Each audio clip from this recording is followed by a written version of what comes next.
The reasons for shyness. Causes for shyness vary from person to person. But if an aversion to social encounters hinders you from living a deeply fulfilled life, or having meaningful relationships and friendships, your being shy may be rooted in something much deeper. To get to the root of the issue, it is to your advantage if you can discover or pinpoint when the shyness started to control your life. Perhaps it is a particular event, or it could have been a series of incidents that caused you to withdraw to a place inside yourself where no one is ridiculed, intimidated, or found lacking. The reasons for shyness are most typically found in rejection, fear of humiliation, or anxiety, or they may be a result of childhood circumstances. There may even be more serious medical reasons for chronic shyness, such as autism, depression, OCD, or PTSD. But whatever the circumstances, nobody should live in quiet desperation because of shyness. The cause and effect of shyness. Severe shyness can have a crippling effect on self-esteem when it prevents you from rising to the occasion during social interactions, whether at work or in your social life. But why do some people struggle so much with shyness? Does being an introvert play a role? In this section, we'll explore the various forms that shyness can take and how to stop it from becoming a debilitating trait. The reasons for shyness. Causes for shyness vary from person to person. But if an aversion to social encounters hinders you from living a deeply fulfilled life, or having meaningful relationships and friendships, your being shy may be rooted in something much deeper. To get to the root of the issue, it is to your advantage if you can discover or pinpoint when the shyness started to control your life. Perhaps it is a particular event, or it could have been a series of incidents that caused you to withdraw to a place inside yourself where no one is ridiculed, intimidated, or found lacking. The reasons for shyness are most typically found in rejection, fear of humiliation, or anxiety, or they may be a result of childhood circumstances.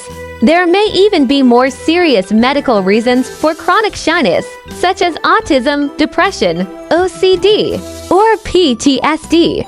But whatever the circumstances, nobody should live in quiet desperation because of shyness. The potential effects of shyness. Regardless of the reasons for shyness, the potential negative consequences are more or less the same for anyone who habitually shies away from social situations. People who are extremely reserved may find themselves alienated from family, friends, or other loved ones without a support structure, and may struggle with feelings of isolation. This primarily happens if the shy person retreats and completely withdraws from social interactions, parties, or informal gatherings with family.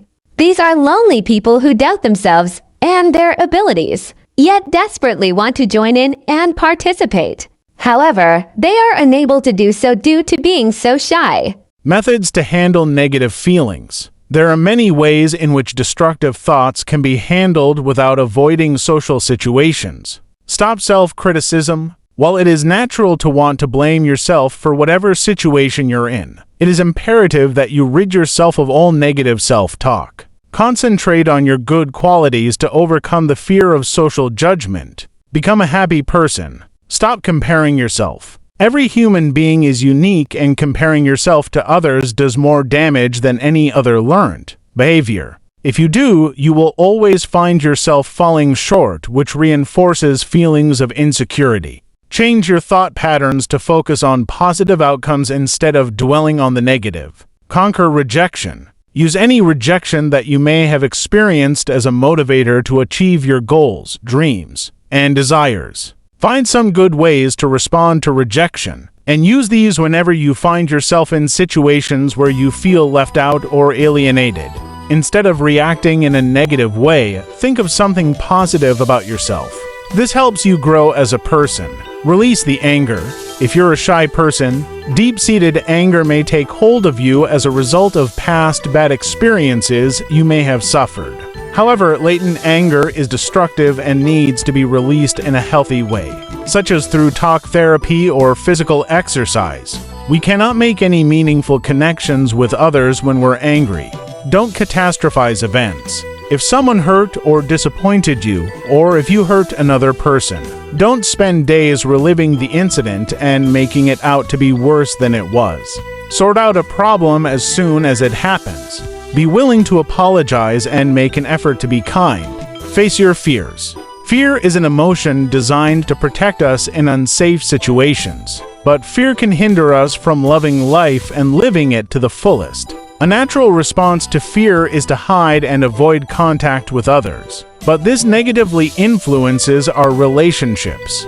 So, if you're overly shy, try to find safe ways to desensitize yourself to the fear of speaking in front of people or having to respond to people in social situations. Finding ways to engage. Shy people sometimes allow their shyness to prevent them from being who they could be.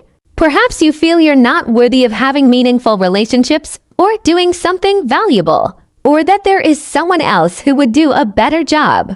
The good news is that there are many ways in which a shy person can engage in a conversation without having to be the speaker or entertainer. There are also many small ways in which you can start participating that are not too overwhelming. Using tools for engagement. Statistically speaking, people who lead and social, lonely lives don't typically live as long as those who have truly meaningful connections with people. Fortunately, there are various tools and exercises that can help any shy person come out of their shell. Little by little, you can conquer your fears and prevent them from holding you back. Plan social activities. A structured activity usually involves doing or learning something in a group setting or participating in a project, asking questions, helping other participants, and just being part of a group lets you reach out to people and find friends with common interests. This is especially helpful for people who suffer from shyness brought on by a medical condition, such as autism or depression. Prepare conversation topics. Shy people often feel awkward in conversations as they don't know what to say. Thinking of 1 or 2 topics beforehand that you could use to start a conversation is really useful. Or simply ask a question. But don't forget to breathe, as holding your breath due to anxiety causes your heart rate to go up, which can make you even more anxious. Get a pet. A dog is a great companion and will comfort you when you are lonely, are depressed, or feel rejected. A dog needs affection, attention, and regular walks, where you may encounter other people with dogs who are like-minded and could become your friends. Pets and their antics are also great topics for conversations.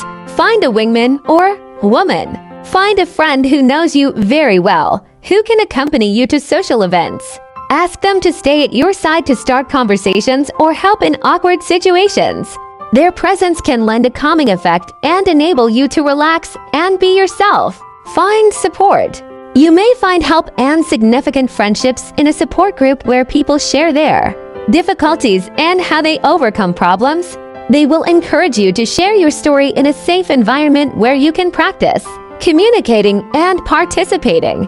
You may find amazing comfort and a sense of true accomplishment from encouraging others or offering a helping hand to those who are in need of support. Become a sporty person. Either start participating in sports or become a spectator. Either way, you will get to know people who have similar interests, get involved in activities, hopefully get outdoors more, and become more active. Sports fans are generally friendly people who generously include others in social situations. Changing yourself, reinventing yourself is not an easy task, but there are a number of things a shy person can practice to overcome this debilitating characteristic. As the cliche goes, practice really is key in achieving success. It's a matter of commitment, focusing on your goal, and making small adjustments along the way until you achieve what you're after. Once you have succeeded at your goal, take time to celebrate and sit down to create a new one. If, at any point, you feel that a particular exercise may have shaken or ruined your confidence,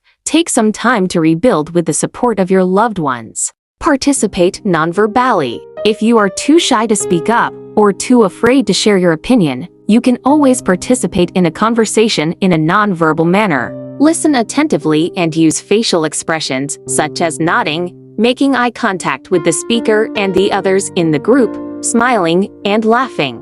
These are all great ways to be involved without the pressure of talking. Speak clearly. You may want to practice speaking in a loud and clear manner so that you can be understood. This also ensures you won't have to repeat yourself, which might be embarrassing. Prepare a sentence or two before saying it, so that you'll be less nervous. If you'd like to participate in a conversation but don't know what to say, try asking a question. Visualize what you want to achieve and focus on that objective while speaking. Establish good posture. Many shy people have difficulty standing straight and facing the person they're speaking with. Practice maintaining good posture, as it will have a positive effect on how you feel about yourself and how others perceive you. In addition, having good posture creates the impression of having high self-esteem. Learn to say no. If you're like many shy people who tend to sidestep confrontation, you may have a problem with saying no. If you do, you may find yourself being used and/or abused by others as a result of a lack of boundaries. Think about these situations and learn to take a stand. Rehearse a line or two that can be used when turning people down. Be a good listener. Don't be so focused on your shyness that you forget to listen. Be engaged when others speak. Learn to focus on yourself. Find your strengths and build on these. It is okay to be by yourself, as long as you are not lonely. Meditate. Meditation has a calming and comforting effect. When meditating, you are better able to distinguish between messages coming from your inner self and those originating out of fear. Take part in meetings. Instead of being a spectator, try and make valuable recommendations and suggest solutions to problems. When you are in a meeting and find yourself getting nervous or anxious, suggest a short break. Invite others. Shy people often wait for others to organize social gatherings and become disappointed and hurt if they aren't invited. If you are lonely and eager to go out, call someone you know and invite them. Learning to be a friend to someone can result in a life filled with wholehearted friendships. As you participate in others' lives, it will encourage them to participate in yours. Insights: abandon shyness to enrich your life. Recognize the effects of shyness. Since you understand why your shyness has such a big effect on your life, you can begin to unravel the reasons behind it and work at becoming a self-confident person. You will understand that letting go of your fear of social interaction will strengthen you to become the person you're meant to be. Work on relationships. If your past experiences convinced you that relationships and deep connections with people are disappointing and hurtful, this may cause you to isolate yourself from your loved ones and friends. This then becomes a self-fulfilling prophecy. But when you learn to love yourself, you learn to love others. And as you grow and develop yourself, others will be drawn to your positive qualities. Move from negative to positive. Reckoning the effects that negative thoughts and self-destructive behavior can have on your life as a shy person can help you move past these critical and damaging activities to a place where you can accept, love, and appreciate yourself. From there, you can gradually find ways to make friends, reconnect with your loved ones, and build on your self-confidence. Find ways to engage with others. Many tools and exercises can be used to start engaging with others on a regular basis.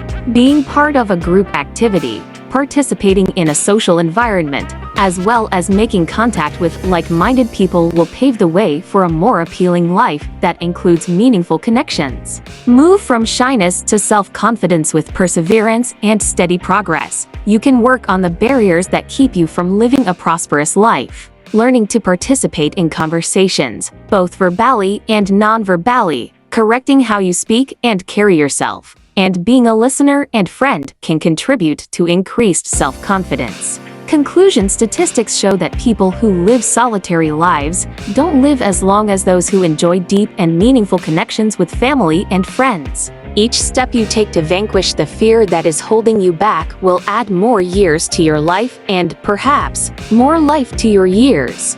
We're social beings, right? We like to get along, to be included. It's actually how our brains are wired. Not to oversimplify, but the human brain is essentially split into two parts, a new brain and an old brain.